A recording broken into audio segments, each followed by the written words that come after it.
So tell me a bit about your psychology. You know, when you work with people, what's the biggest thing that people have to get over? What's the biggest hurdle? The biggest hurdle is how they perceive sales and their self-belief. Number one is identify the difference between pushy and consultative. And number two is understanding that confidence is the number one thing in order for you to sell. So there are a few things that I help people with their confidence. So number one is to identify the impact that they're making in the customer's life. Okay, so what is the pain that you're solving? And this is the deep psychological pain. It doesn't have to be just, okay, like my software is fast. It could be my software is going to help this person have a stress-free job and a stress-free life and go home and have a good marriage or good health. It's that impact that you're making. Always think about that. Number two is you have to expect rejection is part of it. Number three is you have to change the story that you're telling yourself, about selling, about the customer, about your product. Most people don't, I'm not good at selling, or most people don't like me. Or so you have to change the conversation that you're having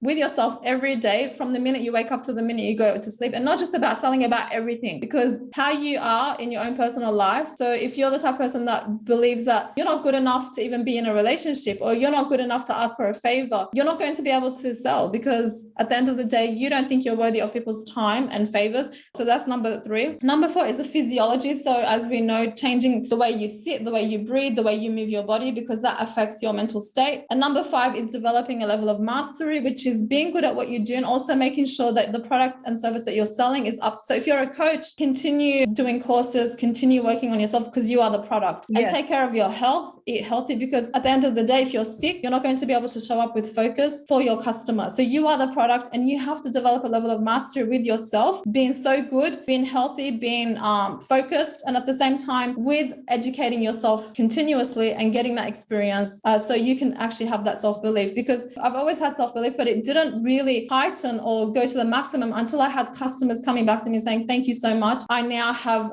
no fear of picking up the phone. I've made sales. I've done this. And it was seeing the results and how I was able to impact their life, that I was able to then speak about what I'm doing and what I'm offering with a lot more conviction as well. Absolutely. And that takes time. Not on your first day, your first 6 months, it's not going to be brilliant, but you have to continue improving yourself as well. Yeah, I always say it's like you've got to be double-headed about it. It's like, you have to talk positive. You've got to believe in yourself, and that negative mindset likes to come in and dominate and take over. You've got to keep doing that until you get the results. Look, I remember going to a seminar, and I was speaking to about 400 odd business coaches, and it was probably about 45, 50 minutes. And then we had colored pieces of paper on the table that they could all write down some really nice acknowledgement about what it was that they got from your session. And then you, as the person speaking, got all of those given to you. I got so many little colored bits of paper that I made a collage. Wow. It was probably about the fourth or fifth time that I was speaking. It was back in 2010. And the very first time I spoke, Rana, I hyperventilated. It's like,